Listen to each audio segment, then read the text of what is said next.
На ютубе стало нечего смотреть, и виноват в этом ты. Так почему же? Дело в том, что сейчас, вместо того, чтобы снять просто ламповый видосик, какой-нибудь летсплей, где ты сможешь спокойно посидеть, поговорить со зрителями, все должно сводиться к масштабу, инерции, а контент должен быть максимально вылизанным и достаточно предсказуемым.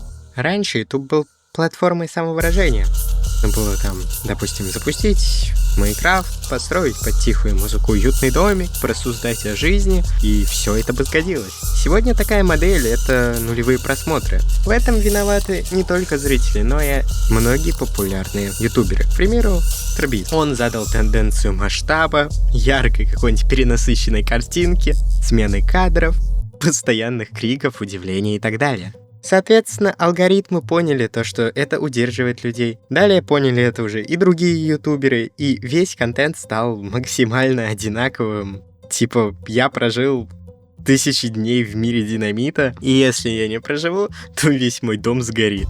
Ну, типа вот такого, максимально бредовый и максимально такой кликбейтный, что ли, название и тему, в принципе. То есть вместо творчества и искренности зрители стали ценить искусственную масштабность, искусственные эмоции. А ютуберы стали просто следовать бездушному графику удержания аудитории и, соответственно, плевать вообще на какую-то ламповость видео. Соответственно, принято ругать алгоритмы и скатившихся блогеров, но на самом деле главным как раз-таки источником вот смерти платформы является сам зритель. Дело в том, что сейчас, как мы все знаем, эпидемия СДВГ, и многие зрители просто не могут досмотреть до конца. Даже это видео я сделал так, чтобы постоянно вы видели какой-то крутой текст, там что-то куда-то перелистывалось, вы видите много разных кадров, но ведь это так не должно.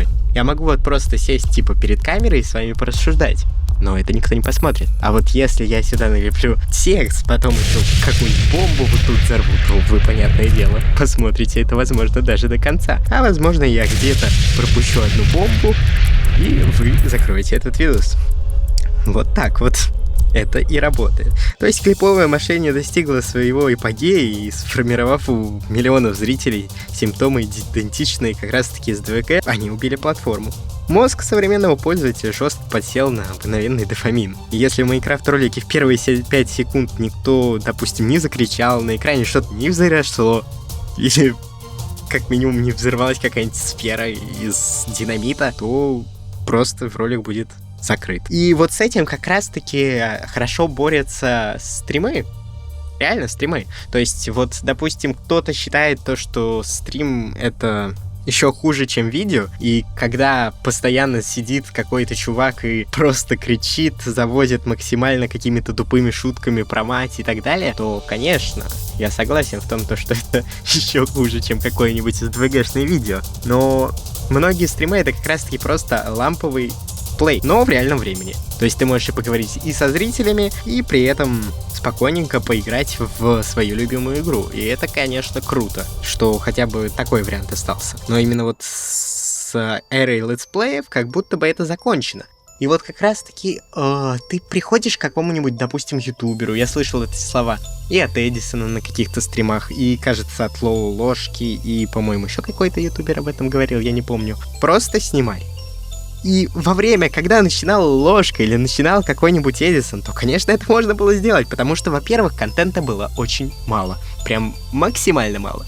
И ты мог спокойно там загрузить 50-минутный ролик, в котором ты просто с собакой гуляешь по миру, строишь свой домик, вообще никаких завозов, вообще никаких криков, все спокойненько. И это реально обычный крутой летсплей, который приятно смотреть глазам. Ты просто сел там, заварил чашечку чая, взял сушек каких-нибудь или чего-нибудь еще и спокойно смотришь. Сейчас же такой летсплей наберет, максимум 50 просмотров. Потом YouTube такой, неинтересно, закрывают на первой минуте. Ну и все. Даже не на первой минуте, скорее всего на 10 секундах. Там просто вот будет приветствие, и в этот момент человек уже закроет самый ролик. И так и получается, что популярных ютуберов, типа того же Ложки, просят чисто поиграть в ванильный Майнкрафт, спокойно сделать летсплейчик. Но он делает какие-нибудь масштабные карты с шутками фиксплея, или, допустим, какую-нибудь игру на деньги, опять же, что ввел как будто бы Мистер Бист. А вот летсплей он не снимает. Зато какой-нибудь там Вася из 10 школы, который снимает очень даже неплохо, может быть, не получит ни одного просмотра, потому что от него летсплей никто не ждет. Все ждут летсплей от Лололошки. То есть люди как бы голосуют просмотрами за гиперактивный контент, поэтому никто и не снимает ничего максимально креативного, что ему самому нравится. Нет, я не говорю то, что там, допустим, тому же Эдисону неинтересно играть в «Побег от злых родителей» Schoolboy Runaway. Но это максимально одинаковый контент, максимально с одинаковыми криками и максимально с одинаковой актерской игрой, которая есть буквально у каждого сейчасшнего ютубера, как по Майнкрафту, так и не только по Майнкрафту. При этом ты приходишь на стрим Эдисона, где он спокойно вот играет лампово, тоже, конечно, есть завозы, окей, ну, как бы это весело, хорошо. И это гораздо интереснее смотреть, чем тот же Schoolboy Runaway. Вот я как-то так перешел, я не знаю, все ли или нет, но я стал смотреть много стримов разных людей, и они вообще другие, чем в видео, и они гораздо приятнее. Серьезно. Хотя нет, есть, конечно, и хороший контент, но его максимально мало. Об этом мы сегодня еще поговорим. То есть зрители как бы массово жалуются, что смотреть-то стало нечего, но независимый какой-нибудь автор, который вот только начал, ну или даже не только начал, но какой-то момент пропустил, и это не только вина алгоритмов Ютуба, но это в первую очередь вина людей. Он выпускает какое-нибудь глубокое, атмосферное, но неторопливое видео, и люди не голосуют за него, они не смотрят его. Зато голосуют просмотрами за гиперактивный контент. То есть люди не могут физически высидеть без 20 минут постоянных склеек или каких-нибудь мемов, глупых шуток. А блогеры некоторые адаптируются, а некоторые пытаются как-то продавить это и вернуть старый формат, но как бы вот это не получается. Но тем не менее, кроме недостатка контента, то есть люди вот говорят, на Ютубе нет контента, на Ютубе стало мало контента. Есть еще одна проблема. На самом деле на Ютубе просто стали сидеть намного больше. Вот ты посмотрел 2-часовое видео какого-нибудь Exile, или 2-часовое видео прохождения ложки какой-нибудь игры, или даже 3 прохождения. Я не помню, вот недавно ложка какое-то видео снимал. Не помню. Ну так вот, и ты хочешь еще. Ты не закрываешь платформу и идешь там делать чай, делать какие-то свои дела, да хотя бы просто самому поиграть. Нет, ты ищешь новое шоу, и новое шоу, и новое шоу. При этом YouTube даже просто перекрыл уже обычные голливудские фильмы, не только голливудские, любые фильмы и сериалы. Ты сидишь на YouTube, и ты не смотришь ничего другого, реально. И даже не только проблема шортсов, но и проблема длинных видео. Про шортсы это вообще отдельная тема, если хотите, я про нее сниму когда-нибудь, но это вообще пипец. Помогите. Так вот, YouTube заменил полностью собой сериалы. То есть современный тот же Майнкрафт и YouTube — это крутые какие-то и фильмы по Майнкрафту, и какие-то шоу, типа 1000 игроков борются за картошку. Да, допустим. Так и какой-нибудь Гриффер-шоу с подставными игроками, так и какие-нибудь абсолютно подставные проверки на читы, которые снимает Домер. А есть и многосерийные хардкор выживания, но вот они как раз-таки очень много как просели. Я суперски разогнал проблему насчет того, что ютуберы очень много стали добавлять спецэффект и так далее в видео, чтобы подстраиваться под СДВГшников, вместо того, чтобы их лечить. Ну, как бы, ну, это логично, блин. Нет, это мешает в жизни, алло. Ну, ладно. Но на самом деле это видео я начал как раз таки вот по этому поводу, потому что YouTube затмил кино, и это неправильно. Я вот последний, наверное, целый 1,5 года примерно вообще не смотрел ни одного фильма. После этого меня позвали посмотреть сериальчик вместе, и это так круто. Я не понимаю, как YouTube мог забрать художественные фильмы и сериалы. Не, ну еще было пару раз, что я просто смотрел фильмы, но это как-то не так запомнилось. Наверное, потому что был хоррор. Ну, неважно.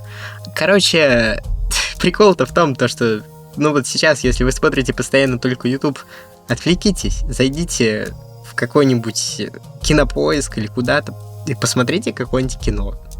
Серьезно. Просто хватит. Я уверен, вам настолько понравится, что это капец. Ладно, продолжаем. Но для русскоязычных авторов ситуация осложняется еще и внутренними факторами, вроде отключений постоянных интернета, полного обрубления монетизации в России, а соответственно и некоторых функций, которые YouTube предоставляет креаторам.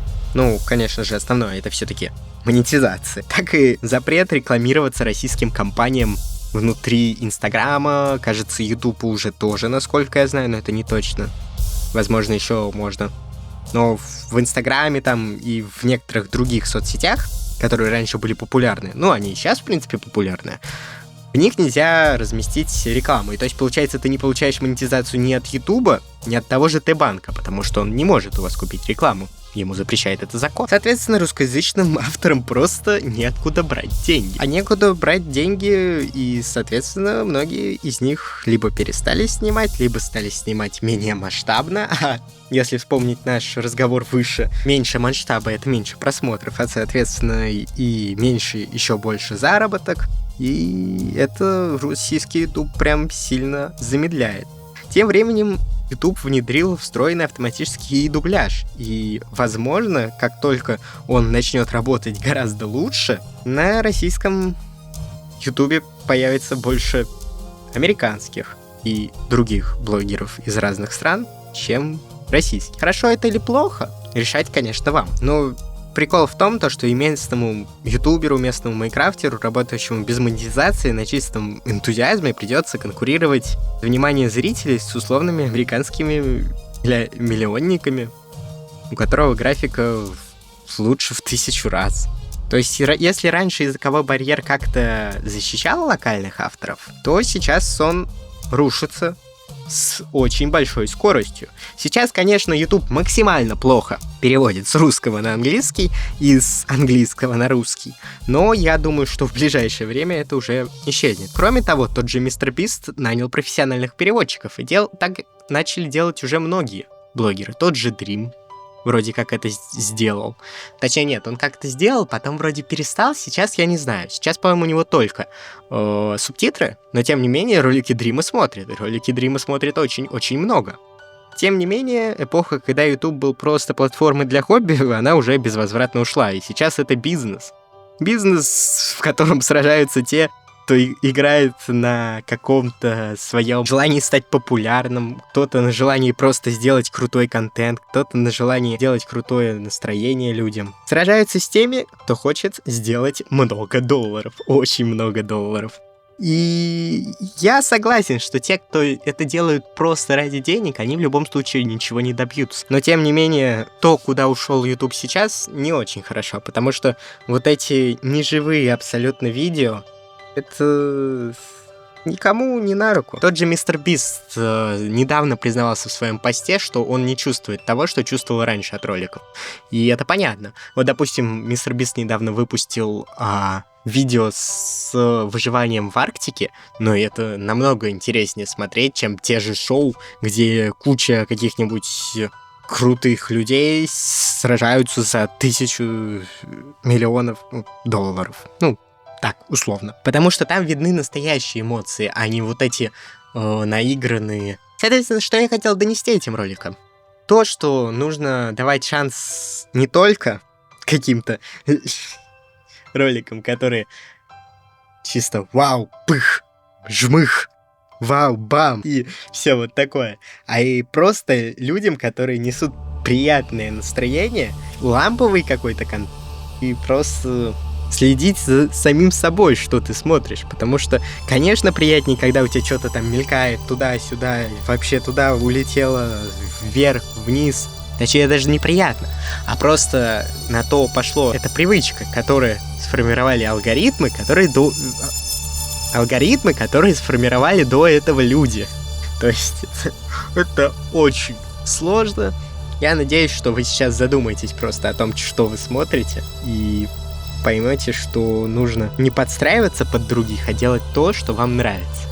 Ну а это был экспериментальный формат ролика, потому что я уверен, что про это нужно было рассказать. Не только потому, что мой канал — это как раз-таки там, где я больше стараюсь сохранить ламповую атмосферу, а не атмосферу каких-то супер шоу шутками про мам, но и также потому, что я просто вижу, как тот же Лололошка делает для определенной аудитории огромное прохождение игры, которую он, реально проходит, потому что ему интересно ее пройти, потому что она какая-то супер хайповая и так далее.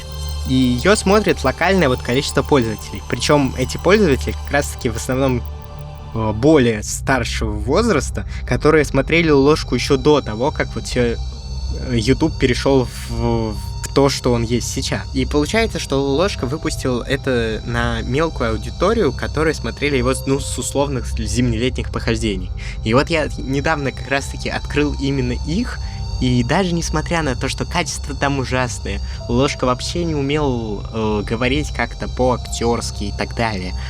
Это настолько приятно смотреть глазу. Не для того, чтобы там какой-то супер сюжет увидеть или супер какую-то полезную информацию узнать, а просто сесть и покайфовать с чашечкой чая ламповую атмосферу. Даже можно позасыпать там, или поделать те же уроки, или, если вы студент, сделать какой-нибудь реферат, а на фоне включить этот самый летсплейчик, и так далее. Ладно, на этом я буду заканчивать. Я надеюсь, вам понравилось это видео. Это был максимально экспериментальный формат для моего канала. Если вам он понравился, то пишите комментарии и оставляйте лайки. И подписывайтесь, если хотите видеть больше таких видео. Но их будет мало, потому что все же я люблю немножко другой формат, о котором я, в общем-то, и говорил все это видео. А я всем желаю удачи и пока. Конечно, я буду подстраиваться под существующий рынок, но не прям так, чтобы падать, прогибаться под это все. Давайте шутить про мам и про жопу. Это же смешно. А потом взорвем ее.